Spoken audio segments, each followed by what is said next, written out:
Tonight on the Pioneer Sideline, shut out. The men's soccer team is on a streak, a winning streak. Each game, a shutout. The highlights from Saturday's win. Tough start. The volleyball team hit the road last weekend to begin conference play.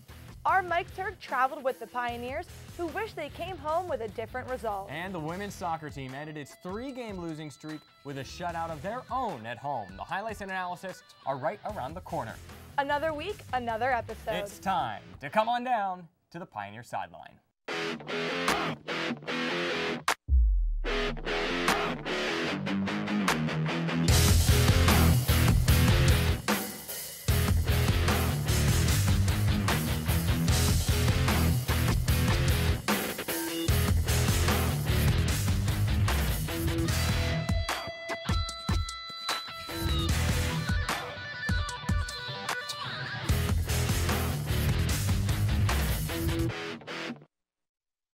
Good evening and welcome to the Pioneer Sideline, the longest running show on UView. I'm Josh Crew. And I'm Megan Masiosi. The women's soccer team has had a rough start to its season and needed to turn things around at home Saturday. And Saturday was their home opener, and it was live on the Point Park Sports Network. We have those highlights for you tonight. Let's get right to them. The Point Park Pioneers taking on the University of Pikeville. Pikeville coming into the game after losing 7-0 the night before against Carlo on the same turf.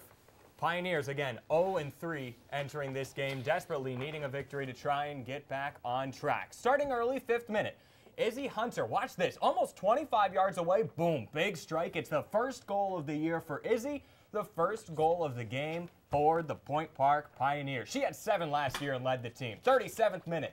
Noelle Hartle giving chase. Fastball gets across in the box. Katie Maluish is there. Rebound, score. That's her first of the season, obviously. 37th minute. It's 2-0 Point Park. 70th minute we go. Bella Wilson.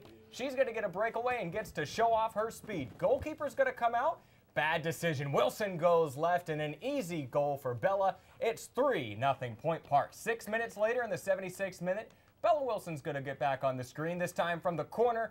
Bounces around in there, and freshman Morgan French comes in from the right side. Waynesboro High School product. French makes it 4-0 Point Park, and she wasn't done. 6 minutes later, gets a touch pass from Katie Maluish, and bonjour! Morgan French gets her second of the game. 5-0 is the score. That is your final. Point Park finally gets in the win column. 1-3 overall was their record after Saturday's game. Handshakes all around. It's the first win since the River States Conference victory last season that brought them home the tournament championship. A big win for the Pioneers, Josh. And here to break it all down is our own Allison Schubert.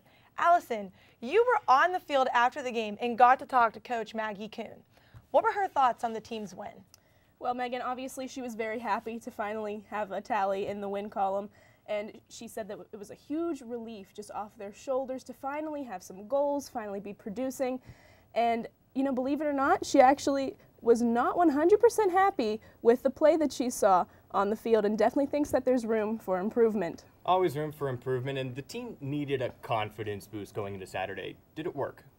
I mean, I would say so. They won 5-0 that Saturday, and then yesterday they played at Washington Adventist and they won 4-0. So I think it was a huge weight off their shoulders, like I said, and they really needed that confidence to go into the rest of the season and take them into conference play. And finally, 5 goals from 4 different players on Saturday. But what player had the biggest contribution and didn't score?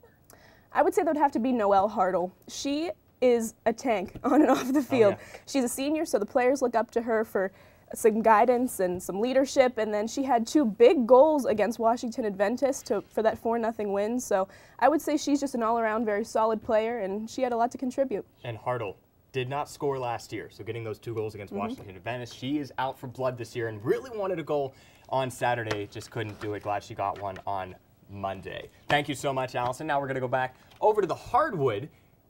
And the Point Park volleyball team, we're over here. We're going to go over to the hardwood where the Point Park volleyball team opened conference play last weekend. Our own Mike Turk traveled with the team to Indiana to get the latest. The Point Park Pioneers traveled to the state of Indiana this past weekend, where they played in their first 2 conference games of the season. The Pioneers posted the best record in the conference a year ago, only dropping 1 of their 16 games. On Friday, they visited the IU East Red Wolves. In the first set, neither team held a lead larger than 4. IU East led 23-21 near the end of the first set, but a Reineke kill and then a Reineke ace tied up the match at 23. Then tied up at 24, Erica Gums gets a big kill. Set point now for the Pioneers, and then the freshman Jaslyn Rozier, she finishes it off with a kill. Pioneers take set 1 26-24. In set 2, the Pioneers get out to an 11-7 lead thanks to the help of 4 big kills from Ashley Taylor. But then the Red Wolves hitters started to heat up, and the Pioneers had issues getting the block up on the outside. IU East would tie the match up 1-1. On to the pivotal third set, Pioneers yet again controlling this one early, and they get out to an 11-7 lead. IU East hitters start to warm up again, and they take an 18-14 lead. Pioneers come back and tie it up in 19. In the conclusion of this one, the teams exchanged points, but IU East won and took a 2-1 advantage. After an exciting third set, the Red Wolves had all the momentum heading into the fourth, and it showed. IU East never surrendered the lead in the fourth, and they won 25-20.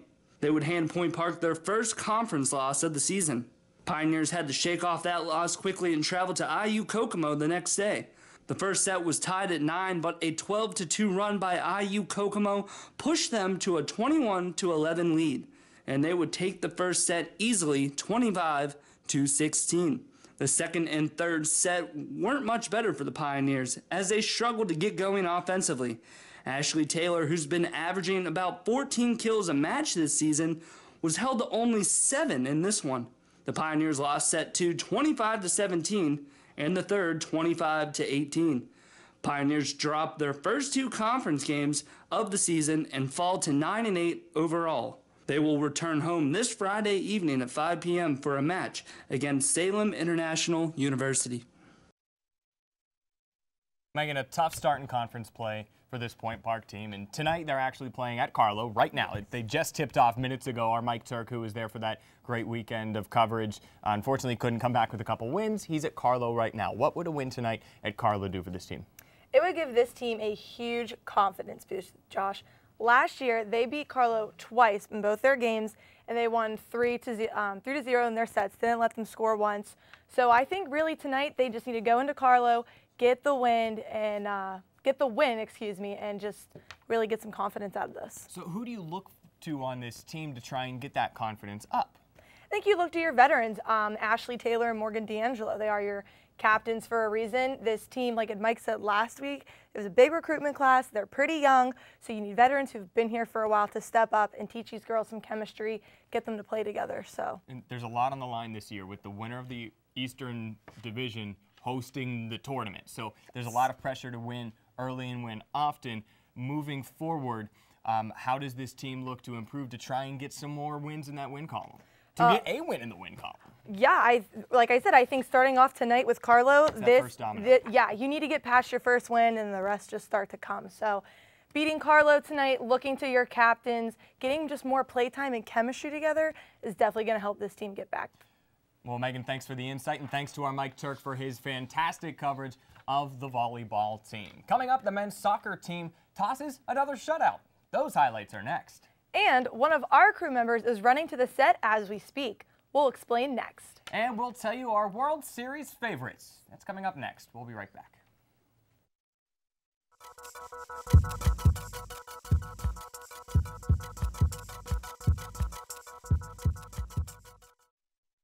What would you do to create something that could survive 1,000 years? You'd start with a formula, head to the lab, and forge it with fire.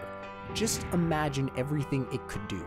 It could leak pollutants into the soil and water, or it could conserve energy, cut CO2 emissions, and reduce raw material. Recycling is more than cutting waste. Recycling is about the legacy you want to leave.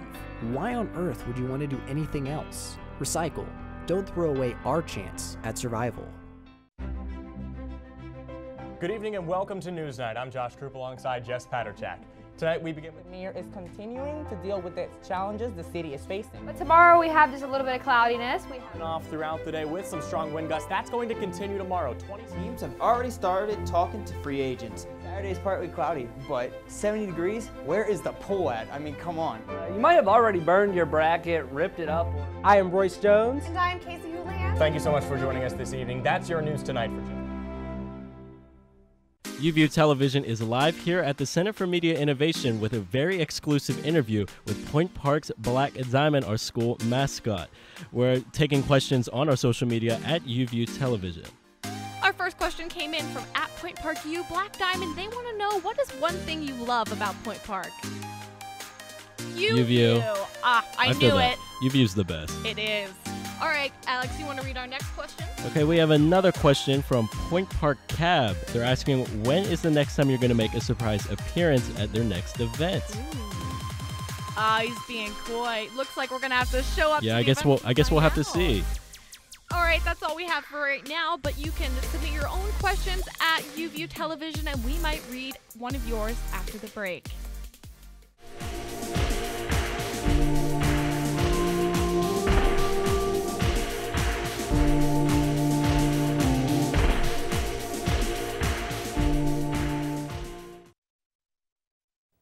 Welcome back to the Pioneer Sideline. We have Delaney Bomas here. She's going to give us some men's soccer analysis, but first we want to get to some highlights. Point Park gets its chance on the men's side to take on the University of Pikeville, just like they did on the women's side earlier. We saw the women's side of things. Now let's get to the men's highlights. Now, Point Park, again, taking on the University of Pikeville. They came into this game on a 3-game shutout streak. That's 3 zeros in a row. Alan Ramos gets 2 in the first half to make it 2-0. We're going to jump to the second, 69th minute. Second half, Mark Bentley gets a cross into the box. Ramos heads it. Giovanni LeBrun strikes, but it's Mitchell Roll in there for the header. He gets a goal. He's a freshman and gets his first goal of the day. He's not done because seconds later, not even 30 seconds later, Roll, there he is, blonde hair, number 24, back and forth with Ramos. Boom, there's a strike. Gets it in. It's 4-0. Those 2 goals came in less than a minute of time. Big goal for Roll. He gets 2 on the afternoon. Ramos got 2 earlier in the game. So both of those guys are striking like crazy. Ramos has been carrying the team on the scoreboard. Nice to see some more contributions come in from the freshman from South Park High School. That was his 5th of the year, the final one to make it 4-0. That's your final. Point Park gets the victory on Saturday to keep the shutout streak rolling. Now, the shutout did not happen on Monday, Delaney Bomas, but Point Park did get another victory. Yes, they did. They won 3-1 on Monday, and they did a great job. I mean, even though the defense didn't get another shutout, their offense did great by making out the win, so I think they did great as a team, and they came together. How's Alan Ramos been for this team? He's been amazing. He's had 2 multi-point games in the last 4 games alone, so he's a huge contributor to their offense, excuse me. So I think if he just keeps playing the way he's playing, they're going to do great, and they're going to keep going. Their turnaround. They started 0-2. What happened to this team? How have they been able to get back on track? I think they just got their stuff together. I mean, in simplest terms, they started playing as a team. They had more chemistry. Then that's what you have to have as a team. You have to have so much chemistry. It's a team sport, and so with the offense and the defense working together, that's how they have these awesome wins and these awesome shutouts. And does this team make the playoffs this year? And if so, how far do they go? I think they might make the playoffs. I want to say it's a good shot, because I'm a Point Park fan, but I mean, it's a tough conference. I mean, they have Rio and West Virginia Tech, so if they make it, great, and they got to keep pushing hard. They have to really, really work hard to make it far in the playoffs, and I hope they do. Top 6 teams make it in. They were in there as the 6th seed last year, so Point Park's going to need to fight, like you said, a very tough conference. Well, another team that's been competing and winning, the cross-country team. They weren't in action last week, but the head coach did stop over to the Center for Media Innovation to talk to me about the progress of the team so far this year in our weekly Pioneer Spotlight segment. Let's hear what Coach had to say about this team's progression. It's under that 6-minute barrier. We had in our first meet, we had 13 guys under the 30-minute mark, which we've never, ever had that many. And the difference between this team is the camaraderie. We do have some great leadership with Bradley Kaleja, who is a junior, Chris Hunt, who is a redshirt junior, and Sean Hilverding leading the way for them as captains. And I think they came back. You know, last year we didn't do well at conferences, and I think that might have actually helped them because now they've come back even stronger. None of them took a break right after conferences last year, right into indoor season. We dominated the distance events in our conference meet and track and field, so I feel like that confidence has really moved them forward for this year, and they're looking for some they're looking to do more than just, win our conference this year. So we want to talk about this cross-country team, and we were going to have a guest, but Megan, let's okay, forget the guest. Let's just talk about this cross-country team. They've been on a roll this season. Yeah. Sorry, I'm running late. Jeez. He will do anything for a pun, even be late to our show. Yeah. Listen, man, I'm sorry. All right, well, Apologize. Nick, we were just talking to your head coach, Kelly Parsley there. And great guy. He's a great guy, and you run for him every week, and you're on the men's cross-country team. He was talking about the progression. How have you seen this team progress this season? It's honestly amazing, like being in the moment at every practice, every meet. The team is just, we're a really good group of guys, and the girls got a really good group too. We got a lot of freshmen this year actually, and it was nice seeing how they just fit on the team. Everyone was very welcoming, and we're starting to form really strong bonds, and I'm really excited to see what we're going to do at conferences. Meets have been going good so far. We got Lock Haven coming up, and it's just looking really good. So the interesting thing about cross country is it's not only an individual sport, but a team sport. So how do you build that chemistry with each other? Because you want to succeed individually, but also as a team. The main thing is just being very supportive. Even in races, if you're coming up on one of your teammates, you'll just be like, come on, man, come with me. It's all just about motivating each other, because that's really what the bond is. Well, thanks a lot, Nick, and please do not run away from the Pioneer Sideline, okay? We need you, buddy. It's been fantastic. Good luck at Lock Haven. Hope you get in the top 10 and get to Louisville. So that's Nick Kosiski, and coming up next, the Penguins. They prepare to defend the Stanley Cup once again. What key player could return to the ice this season? And later, our panel of reporters debate their World Series favorite. We'll be right back.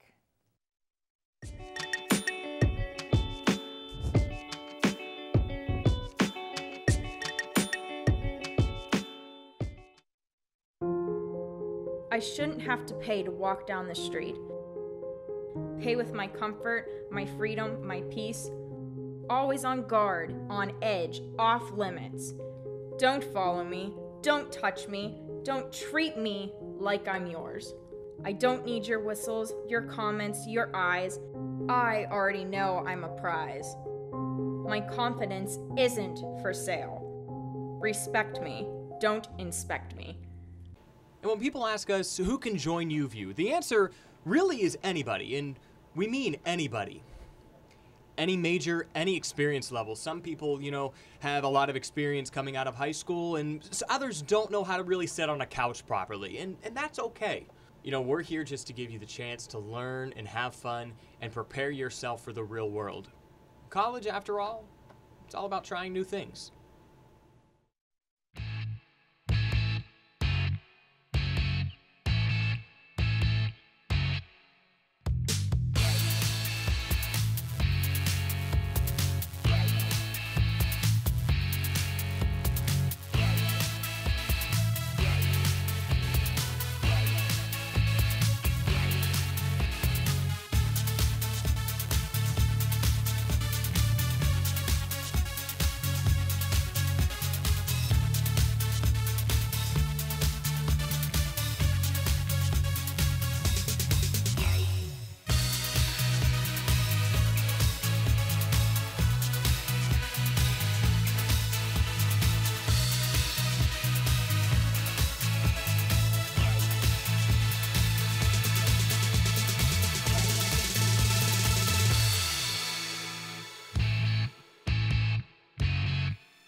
Welcome back to the Pioneer Sideline. A lot of headlines from around the region, and our Taylor Spirito is here to make her sideline debut and catch us up on all things Pittsburgh. Taylor?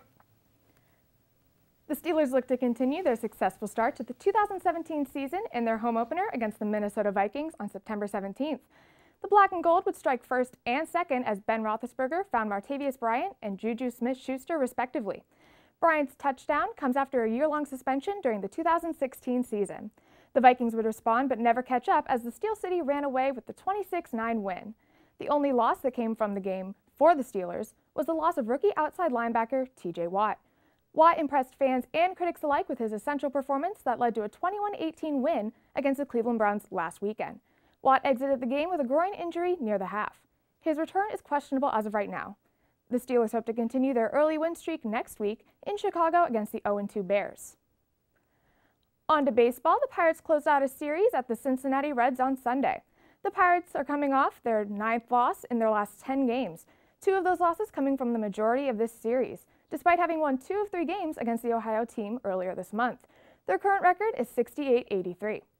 From in-season to off-season, the Penguins began training camp to prep for another successful year after back-to-back Stanley Cup championship wins. Defenseman Chris Letang is back practicing after a chronic neck injury led to having season-ending surgery in the 2017 season. With the gain comes a loss. Patrick Hornquist has been benched from training camp due to undergoing hand surgery over the summer. Hornquist broke his hand when he scored the series-winning goal against the Nashville Predators in Game 6 of the Stanley Cup Final. The Penguins have also lost third-line center Nick Bonito to the aforementioned Predators, leaving management to search for his replacement.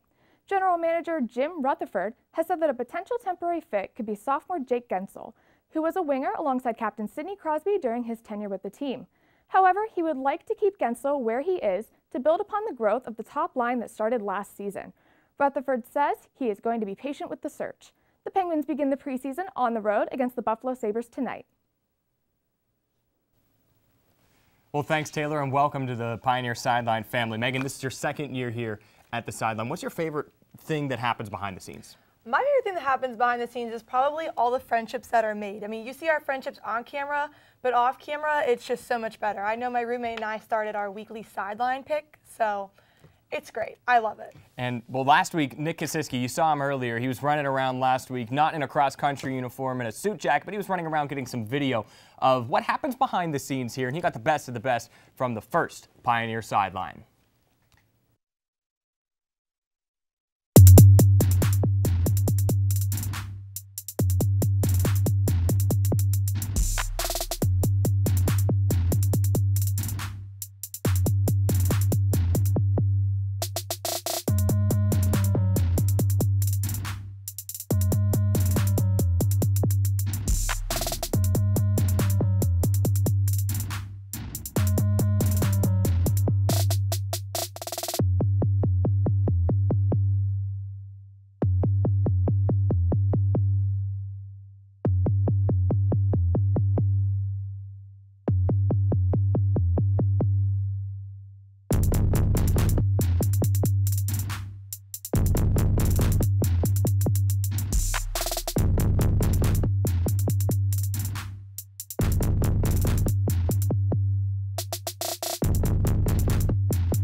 You'll ever do.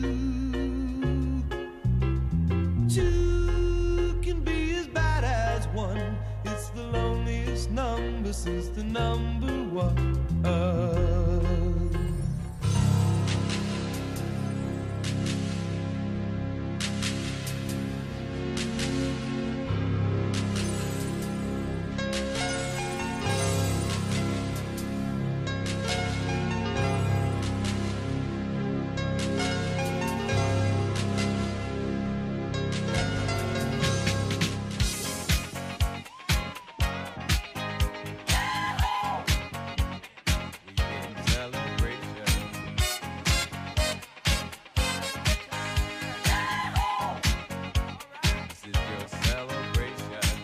Mirror, mirror on the wall. Does not matter if I'm short or tall. If I have skinny legs or my hips are wide. It only matters who I am inside. Blue eyes, brown eyes, black or green. What makes me most beautiful cannot be seen. When you look at me, don't judge me by my parts. The most beautiful thing about me is my heart.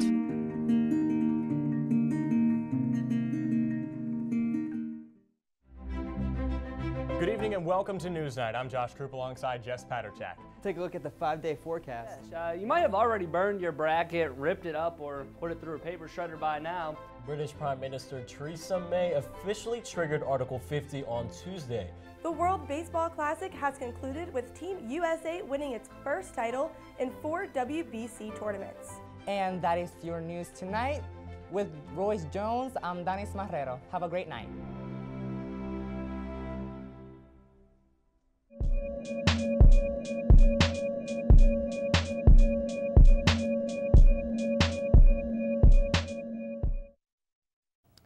Welcome back. So it's time to get to the Major League Baseball postseason, and there are a lot of teams clinching right now, but we're going to have our Case of the Week segment right now. I got Rob, I got Jared, and I got Megan. We're going to debate your World Series pick. We'll go down the line, start with Rob. Who do you got winning the World Series today? You know, I got the Cleveland Indians. They're on a hot streak. They just got off, that over 20-plus game win streak. And, this brings me back to a couple years ago when the Kansas City Royals lost to the Giants. And then the following year, they ended up beating the Mets. So, I can see history repeating itself this year and really going their year for the Cleveland Indians. Jared, your pick? I have the Astros. I believe they have one of the best infields in the league. They have one of the best outfields in the league with George Springer and Josh Reddick. They just picked up Verlander, who has been known to be an amazing pitcher. And they also have Keuchel, who is also an amazing pitcher. Megan. I also have the Cleveland Indians this year because I think after last year losing in Game 7, they have what it takes to get to the postseason, and their pitching staff is getting healthier by the day. Okay, so you're biting your tongue over there. Now you guys have the Indians. I'm just the moderator this year, okay? You No, guys no, both hold have on. the Indians. You do not. No. So we both got an AL team. We're settled on the AL. Yes. Why do the Astros beat the Indians? If you got the ALCS and it's Astros-Indians, why does your team win? I believe outfield-wise, they are better. George Springer has been proven to be one of the best hitting center fielders. They also have the only downside to the Astros, they do not have a great DH in Carlos Beltran. He's getting older. But they also have Evan Gattis, who is a quality catcher, but he starts below Brian McCann now.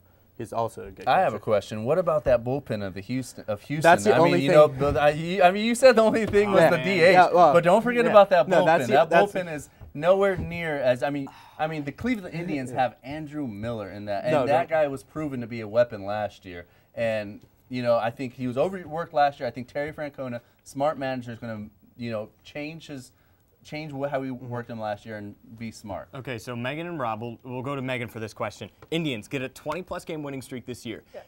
Is that all the energy they have? Does that affect them moving forward? No, I think right now going into the playoffs, they're going to be the hotter team. You always want to be hot going into playoffs.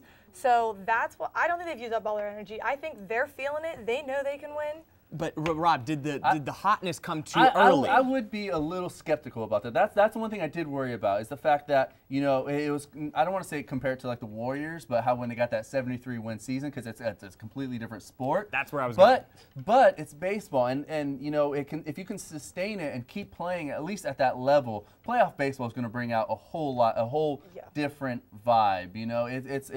This is the September where everything's dragged out. So, I don't think it is a little something to worry about, getting that 21-plus games. But it happened at the right time. It didn't happen in June or July. It happened in September. Thank you, guys. Rob, you made the best points today. Jared, you admitted that Rob had better points than you. So you do not win this afternoon. I wish we could have heard more from Megan, and I wish you guys wouldn't have agreed. I know. But maybe an NL team will come out there who do you and have, win Josh? I'm sorry, the I World have to ask, Series. who do you have? Oh, Rob, we're running out of time on the broadcast today. Maybe we'll get to that whenever we get to our World Series predictions once we actually get into the playoffs. Because we're all about premature predictions on here. I will say last year I had the Predators going to the Stanley Cup Final, and I had them losing to the Lightning, but that's beside the point. But that's all the time that we have for this week. Make sure you tune in next week at the same Pioneer time, the same Pioneer channel, and the same Pioneer Sideline.